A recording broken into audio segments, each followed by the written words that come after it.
This Choircast podcast is brought to you by The Collective. At The Collective, we believe that justice isn't optional, it's actually sacred.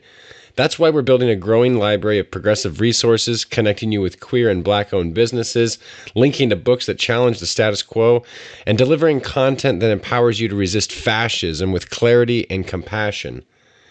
So join the movement. Support the mission. Visit The Collective, that's QUOLLECTIVE.com, The Collective, to learn more and get involved. Western Christianity has spent the last 2,000 years telling everyone they're separated from God. This is Not Church with John and Nat Turney and Bethany Shea. Hey, everybody, welcome back to the podcast. My name is Nat Turney. I'm here with my brother, John. Say hi, John. Hi, John. It's nice to know there's something I can count on in this world. Sadly, we're missing our other cohort, Bethany. She didn't tell me where she was this time. Is she building houses for the homeless again, or is she? No, she's at a church camp, I believe. Oh, she still does the church. If you've been a listener for any time, and like the time, you know, Bethany is here because she still does this church thing, and yep. John and I have both said, fuck that. No, I'm just kidding. That sounded too dismissive. That's not what we meant. But anyway, we miss you, Bethany. If you listen to this later on, we did not talk crap about you for the entire hour, just for the first few minutes. But no, it is always nice to have Bethany around. But she's off doing something good, I'm sure. But John and I are here with another episode of This Is Not Church, because if it was church, you'd be gone by now. And John and I, for two. I always say that, John and I for one. I guess we're not the same person. John and I for two, we'd probably join you in the parking lot to say something snarky and maybe have a drink. I don't know. But we are joined, as always, by another guest who is awesome. And let me just take a moment and introduce her to you, and we'll see where the road takes us. So we're joined today by Regan Caruthers. Regan's path was informed by her early schooling, where she meditated daily, practiced Tai Chi, and learned about the power of divine love and conscious thought. But she would reject these teachings as she sought to fit in and find social acceptance. Quickly rising through the ranks, Regan had a successful career in Silicon Valley, corporate executive in the educational software industry. How about if I read that sentence correctly? As a Silicon Valley corporate executive in the educational software industry. But corporate ascension, an extra-marital affair, and a tumultuous first marriage were mere reflections of her brokenness and need for deep healing. Once she consciously committed to practicing what she had learned so young, her life began to change. She recently moved back to Missouri from Santa Cruz, California. She's the founder of Aset Yoga Center. I hope I said that right. And dedicates her life to teaching and helping her clients achieve a more intimate and disciplined inner life. Her compassionate approach creates a safe space for transformation and wellness through one-on-one coaching, yoga sessions, and her Ready to Awaken courses. She conducts yoga classes for her community as an act of service at no charge. Above all, Regan cherishes her roles as a devoted wife to Jim and a loving mother to her sons, Connor and Ian. And she's also the author of a book, which I hope we'll talk about, called Tragic Magic, a memoir. So, hey, after all of that, stumbling and bumbling through the bio, welcome, Regan. How are you? I'm good. I'm hot, but I'm happy.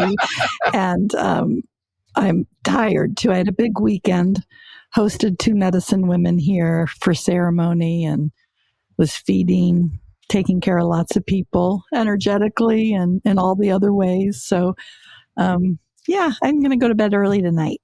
There you go. It's not a bad deal. So you're somewhere where it's hot. I'm somewhere where it's hot. John's over there basking in the lovely, cool Humboldt County weather where it's a balmy 70 degrees. Yep. And that's just because you're like, what elevation is Neyland at? Like 10,000 feet? No. We're at 2,700 feet. 2,700 feet? Yeah. Is that it? That's barely a mountain. Jeez. Barely, but it is. But it is a mountain, because 2,700 feet below you, it's probably like 55 or 60. Probably, yeah. And cloudy and overcast. But that's John's in my hometown of Eureka, California, which I have not lived in for a long time, but I miss it. I think fondly about Eureka a lot, especially the redwoods, and you know, especially when it's 100 degrees here, and I'm like, ooh, it's 65 on the coast. That'd be great. But well, hey, if you don't mind, I know we touched briefly through your bio about your some of your religious upbringing, but that's kind of where we kick off these conversations a lot, is talking about people's religious background, what kind of experiences they've had. If you don't mind talking about that, that'd be great.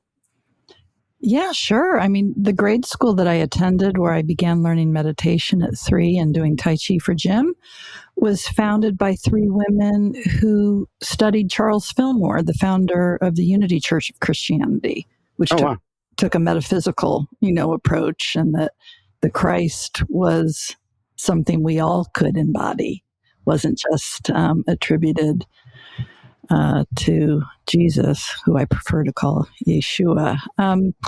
So, their point of view was reflected in the pedagogy and the things that we did. And Maxwell Maltz, who wrote the book Cybernetics, which birthed the positive psychology movement, was on the board of the school. So, like Fillmore, it was all about, your thoughts create your reality. So that got baked in pretty young. So it was, non-traditional, I guess, right out of the gate. My mother was Catholic growing up, but, as she got older, actually when she came back from Europe at the age of 16 after the Second World War, she confronted a priest and asked him, why don't we ever study what other people believe?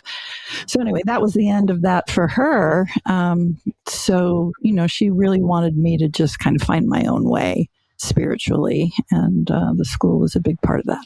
And so you kind of went away from that and came back? Is that what I picked up from your bio? Well, I was like my mother, clairvoyant as a little girl. I could hear things and see things that most people didn't, and it overwhelmed me. And so I, at the age of 9, commanded it all to stop. And all I wanted was safe places. My home wasn't safe. My mother really struggled emotionally because so much ran through her that she didn't know how to regulate. And she found, her 3rd husband in a mental hospital. So that's, not a great place to find a partner. And so he had big issues. So I was always seeking safety. And part of that, it was rather unconscious when I was young, was to, connect to norms. There was nothing normal about my upbringing. So, I shut that all down, and then it came flooding back when I had a dramatic awakening at the age of 27. So yeah, it's a strange thing, because like a common theme for us are people who have deconstructed from their religious backgrounds, right? But I would say, as a guess, like 90% or so are coming from very strict evangelical upbringings, and then they're deconstructing either completely out of that, or sometimes, maybe to something in the middle. But a lot of times I do hear people sort of circling back a little bit. But it sounds like your journey's been quite a bit different. You started out non-traditional, and then traditional. Did you deconstruct out of that into something like evangelicalism, or did you just kind of drift away from that entirely and then just so you never were that? Yeah, post-awakening, when I was directly connected, and that lasted about 3 years, I, brought myself back to the Unity Church, and I led a youth group there in my late 20s before I left for California to be staff at the Heart Math Institute. Because, out of all the wisdom traditions within Christianity, or the ways of interpreting it all, it was the only one that made any sense to me. But now I've got, over 500 hours of yoga teacher training under my belt, and Jesus is my guy. He's my guy. The teachings of Jesus are what I try to follow to the letter, but not the rest of it. Yeah. And, there doesn't seem to be a lot of awareness within traditional Christianity that, what Jesus taught is very different than all the other stuff.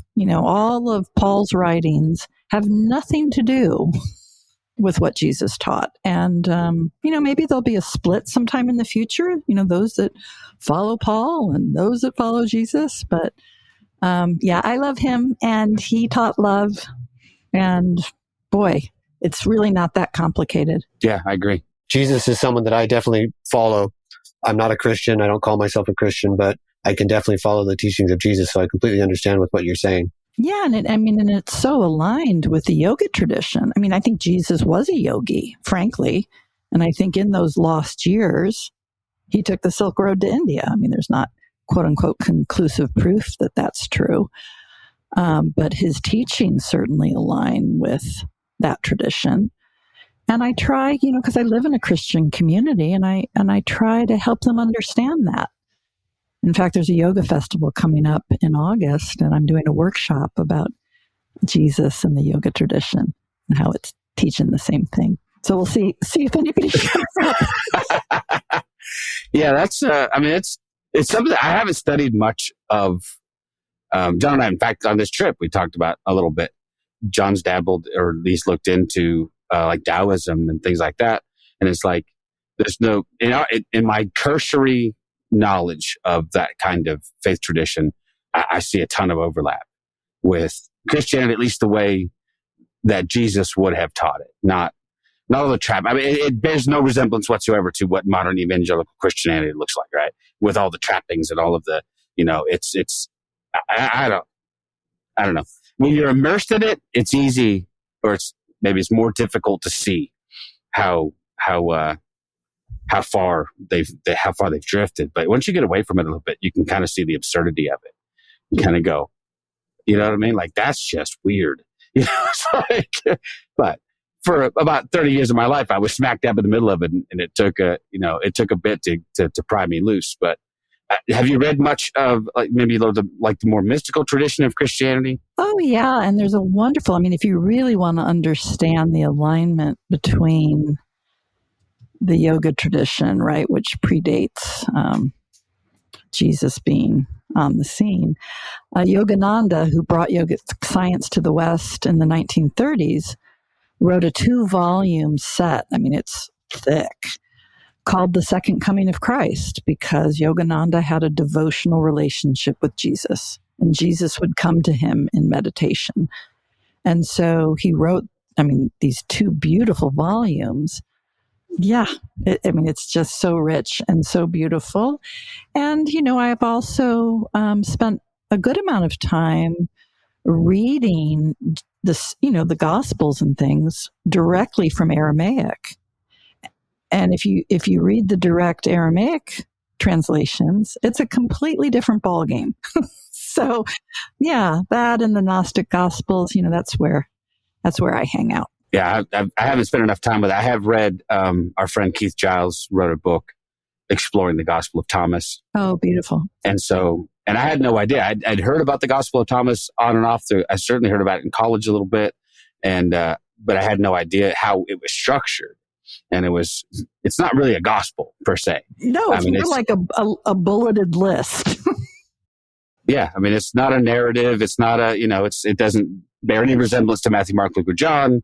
Doesn't care about genealogies and all the other stuff that tend to find those. But there was just saying after saying after saying after saying. And many of them, to me anyway, again, very cursory knowledge, so y'all don't jump on me, but bore resemblance to things like, maybe what the sayings of Confucius, because they're fairly short and they're, but I like the idea that that Christ is, I don't know, how would you put it? We've tended to personify the Christ in Jesus, and rather than this ongoing revelation of the Christ. And I think he's showed himself throughout all kinds of cultures, throughout all kinds of times. Does that make sense? Yeah, I think Christ is our divine potential. Yeah. And our purpose for incarnation is to figure that out. Yeah. And to embody that.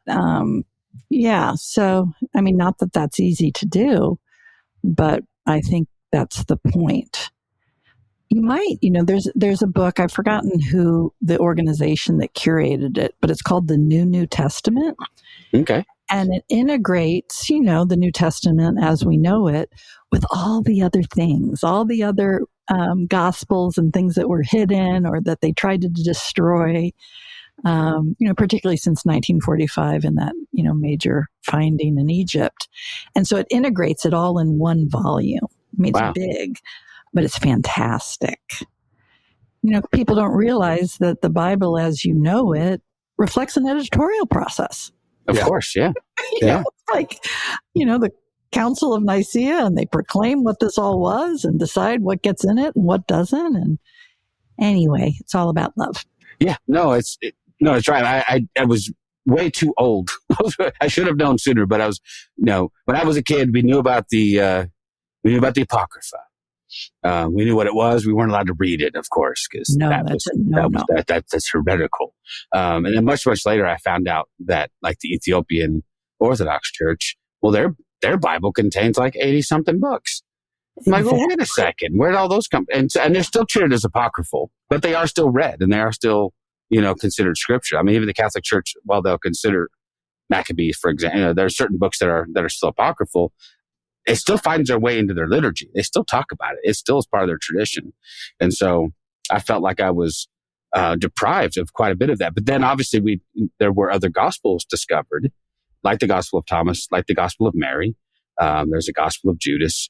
And I don't know. I can't speak to the authenticity of any of them. I don't know. I mean, I think a big question always comes down to authorship and, maybe how much later they were produced. But regardless, it adds color to that story, and it certainly, I think some of them do tend to pull Jesus back into more of an Eastern tradition. And I feel like maybe that's our biggest issue with Christianity today is we've just thoroughly westernized Jesus. Like we've just pulled him in to endorse all of our, fairly modern concepts of what life is like in the Western world. And it's like we've divorced him from all of his Eastern roots. And that seems like a big loss for us. Well, I think it's by design. Yeah, no, I think you're right. So, Jesus was trying to teach us how to have a direct experience. So, the yoga certainly, the practice of yoga, and people think of that as the physical practice and putting your foot over your head and stuff. That's not it. There's 8 limbs to yoga, and asana is just one of the 8. And asana, the physical practice of yoga, literally just means to sit in Sanskrit.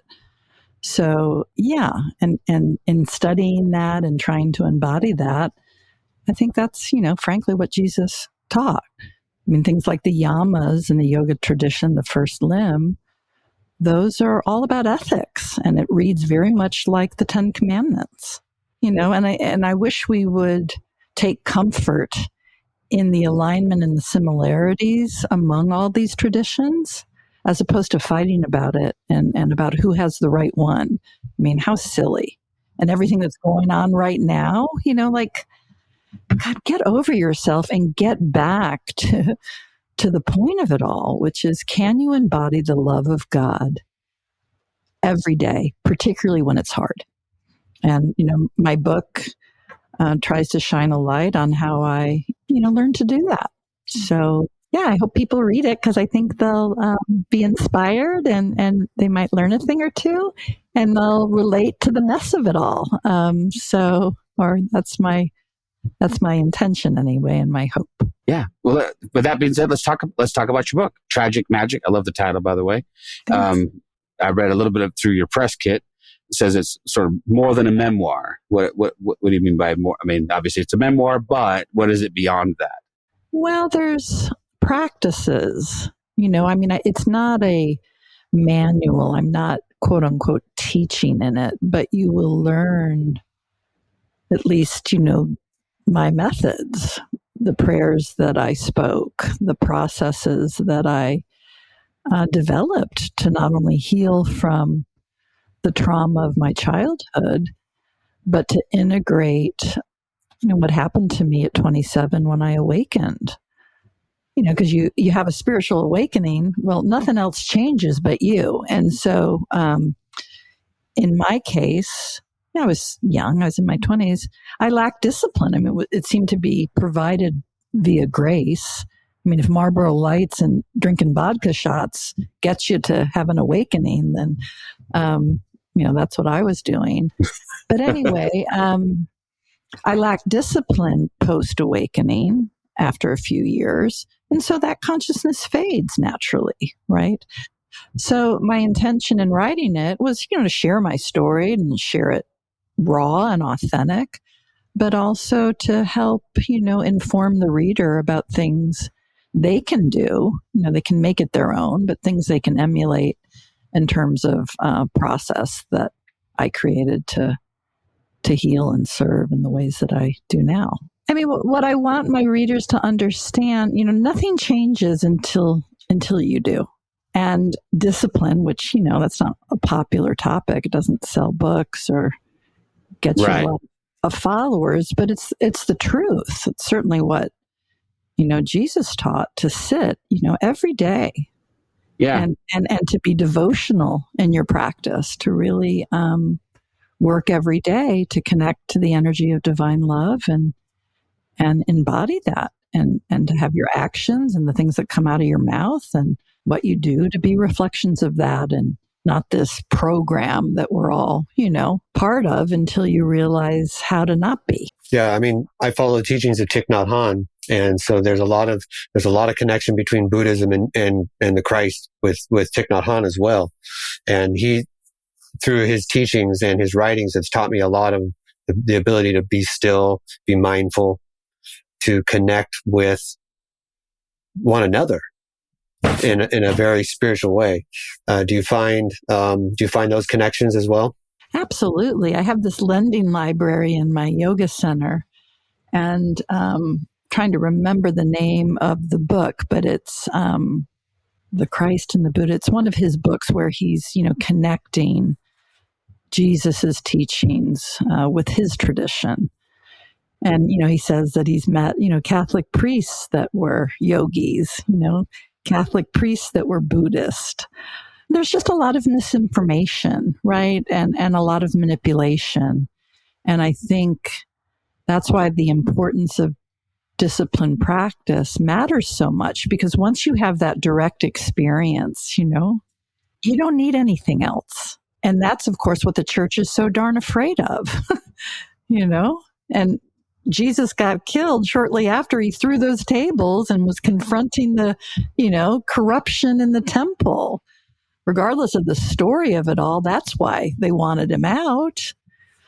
So anywho, we've made it way more complicated than it needs to be. Not that embodying love when it's hard is easy, because of course it's not. Yeah, for sure. No. But, I've had some profound experiences post-awakening when the only person I could call, because I was in San Francisco at a national sales meeting when it happened, and the only person I could reach was my abusive stepfather. And I told him that I loved him and that I forgave him and that I understood him, because that was my truth. And as I told him that, he's an atheist and Comanche and Sicilian and a Scorpio. Anyway, as I told him all of that, the phone, kind of dangles for a moment because I can hear it bouncing around. And he comes back and he says, well, Blonde Beauty, I don't have an explanation for this, but a golden eagle just landed on the crabapple tree in the backyard. And then he has a vision shortly after seeing this red fox at the base of this tree in the backyard where he used to abuse me. And I felt nothing but love for him. And that day, that was over 30 years ago, since then, he's been a kind and gentle man, not the violent, angry man that I had known. So, the energy of love just, I'm no Jesus, but because he was so fully, completely, perfectly embodied, right, he could heal people, right, because of the energy of that. And I got a little glimpse in my own little way of healing my stepfather through unconditional love and through the transmission of that energy from God through me to him. Well, I mean, something that you said struck me is that we've complicated it, but simple doesn't mean easy. So that's for our listeners. I mean, that's not, the message here is not following Jesus or following this path of unconditional, which is very difficult, by the way. Love is simple. It is a very simple, it can be, and I hate the what would Jesus do movement, but it is as simple as that, and yet as difficult as probably anything you'll ever do, because all of that stuff is really easy when things are going the way they should go. But the second you run up against, okay, now how do I love this person? Because there's a few, we all have someone in our life that I would very, very much like to withhold that from, and it's tough. That's the hard work of saying, okay, well, if it was shown to me, it has to be shown to others as well. So I don't know. That's the discipline I think you're talking about, right? It's not so much this, because a lot of times, and words are difficult, right? So sometimes we hear words like discipline and it triggers something in us that maybe isn't really what is intended. That discipline is putting into practice something that you believe wholeheartedly, even when it's really, really difficult to do. Developing the discipline to say, okay, even though this is difficult, it doesn't change the fact that this is right and true. I'll do this anyway. And if it could be as difficult as forgiving an abusive step parent or confronting some other trauma from your past. That's probably the hardest thing I've had to do. Would you agree with that facing your traumas from your past are some of the hardest things you have to do? Yeah, particularly given whatever your consciousness is, right? Like if you're able to truly connect to the love of God and bring that into the trauma, it's easier. I mean, that's what I learned to do. And to, look at different developmental stages, birth to 3, 3 to 7, and so on, and really get radically honest about what happened, right? What beliefs got imprinted? How did you cope? Whatever. Name those parts of you, really try to unpack them, and then bring love to them. Not human love, the love of God to them, because that's what they need. That's how they heal. That's how you heal. They want to be seen, and for you to hold loving witness to that.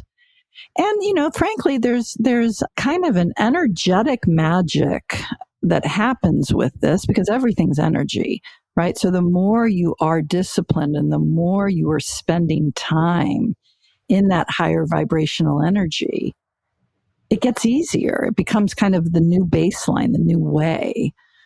And when something is different than that, it's easier to spot, right? You can self-correct easier. And, the amygdala too is part of this, because that holds all your emotional memories, and it's always looking in the sensory environment, trying to keep you safe. Well, if you have a practice where every day you're focusing on a positive emotional memory, right? Some time in your past when you felt love and gratitude or hope or transcendence or whatever, and you bring that in and you reflect on that and you feel that emotion again, well, that gets put in your amygdala too. So over time, right, the ratio of memory changes in terms of what's stored, and you end up a hell of a lot less triggered.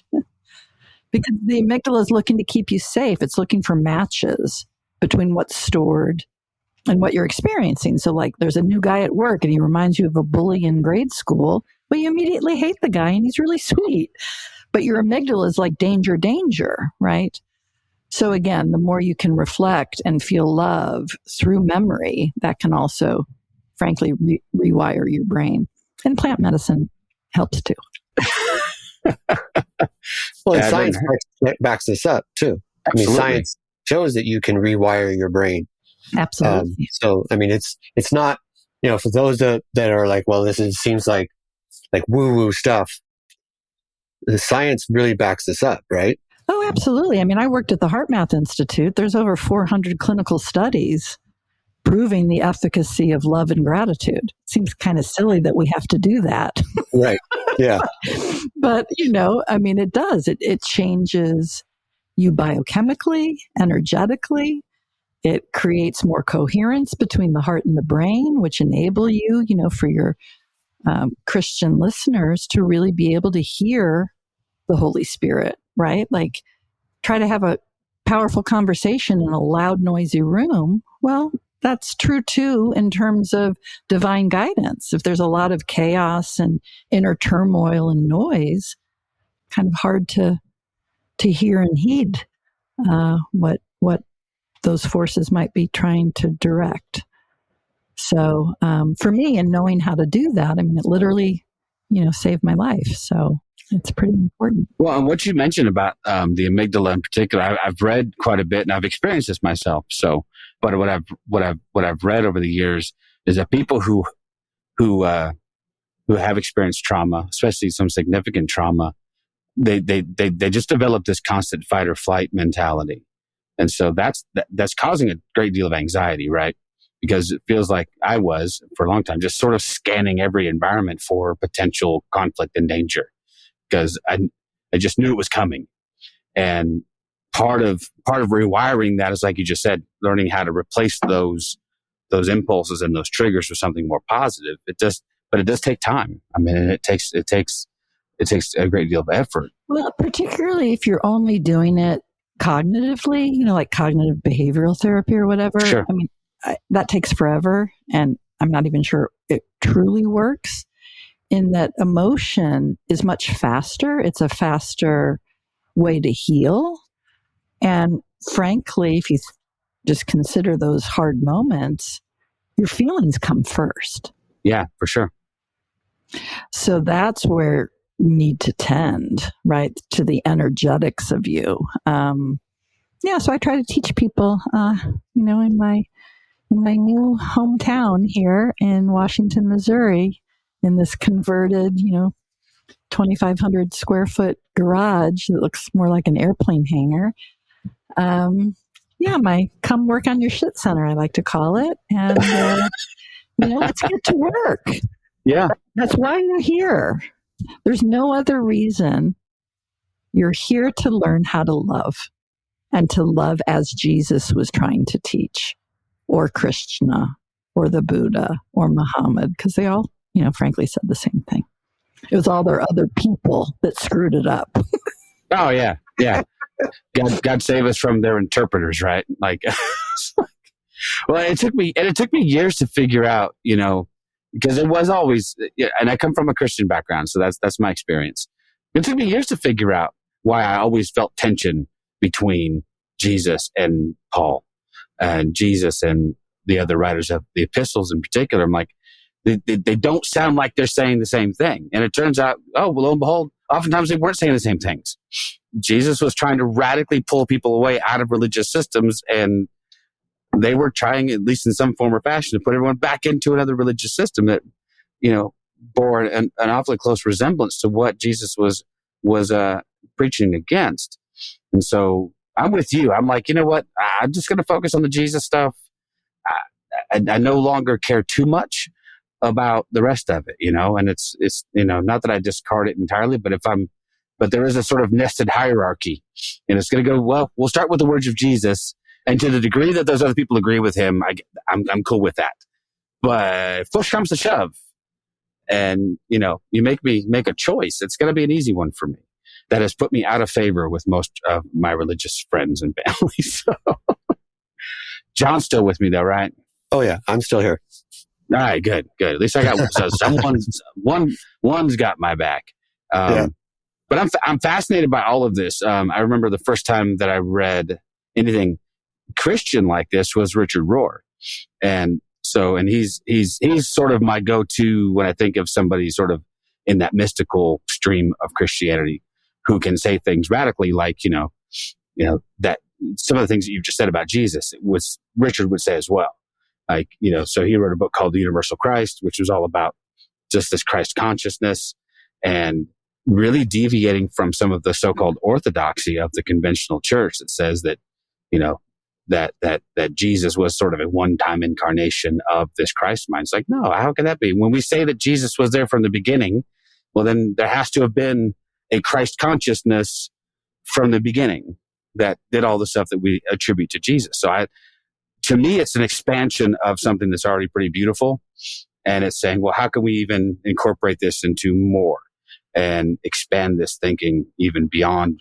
And there's a lot of beauty in that. So I appreciate what you're doing and what you're writing. Well, thanks. And if you've never worked with the Course in Miracles, I've heard of it. That. Yeah.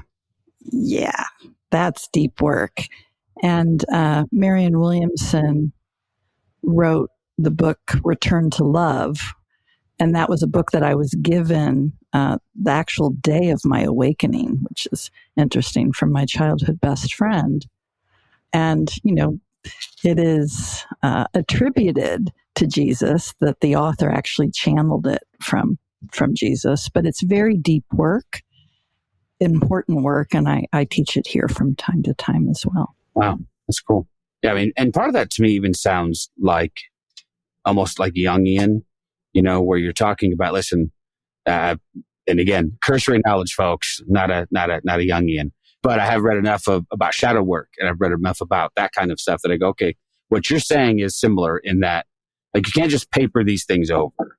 We can't just bury them. They actually have to be brought to light and dealt with. And because the other part, that something else that you said resonated with, when you're dealing with trauma, you're dealing with all of this hurt and all this stuff, but you're also sometimes dealing with what that says about you, because we've told ourselves enough stories internally about, well, what did I do to cause this? Did I have a role in attracting this? And there are religious traditions. I'm looking at you, Scientologists, who would say that's the truth of it, is you attract, there's a lot of victim blaming in some of these traditions, but you have to deal with that. You have to, and that to me is part of that thing of, like, when the scriptures say that we become new creations, I don't think, and it says the old things have passed away.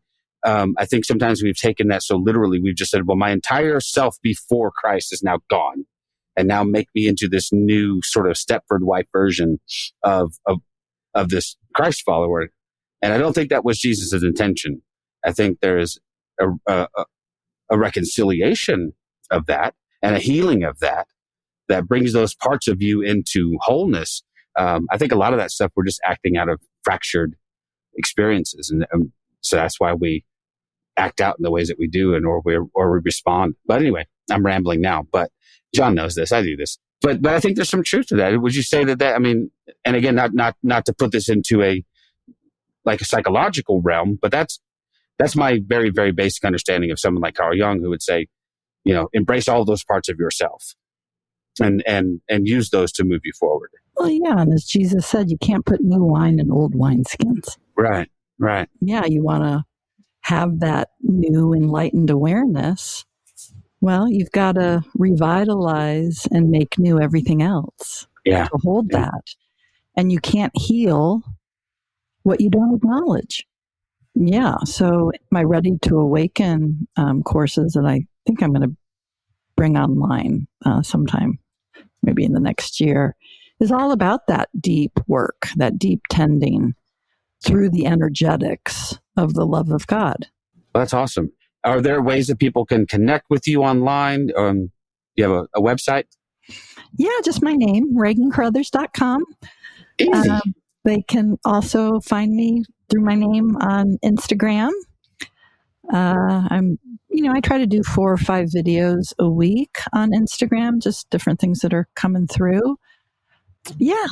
And then if they really want to know me, then they can buy my book on Amazon. Absolutely, yeah. Or Barnes and Noble, if that feels resonant to do. And then I do have a small group of private clients. I do what's called inner life coaching, where I'm, teaching one-on-one all the things that I've learned in these 58 years to help people heal. So again, I don't take on a lot of clients. There needs to really be a resonance and a commitment. But yeah, they can learn about that on the website and seek me out for that too. Absolutely. If they want. Yeah, well, we definitely recommend you guys go pick up the book, check it out. If you want to have your mind expanded, maybe blown a little bit, that's cool. You can maybe someday make a trip to Missouri and come hang out at what'd you call it? Come work on your shit room? Yeah, come work on your shit center, also called Aset. You know her as Isis. That's what the Greeks called her. But her name is Aset. So I love it. Yeah. Named this place after her. She was pretty wise. Very cool. Well, hey, we really appreciate your time. Thank you so much for hanging out. Man, I always learn a ton, and I can't wait to. I actually have a copy of your book on order, so I'm sad. I'm sorry we didn't get a chance to review it beforehand, but I will definitely read it and recommend it to my friends. So. Thanks for having me on. I enjoyed talking to you guys. Thank you for listening to This Is Not Church. Be sure to rate and review the podcast on your platform of choice. If you would like to partner with us, visit patreon.com/thisisnotchurch, where you will receive exclusive content such as early access to episodes, videos of upcoming episodes, and live Q&A sessions. Be sure to check out our Facebook group or follow us on Twitter and Instagram. All the links are in the show notes. We'll be back soon with another episode.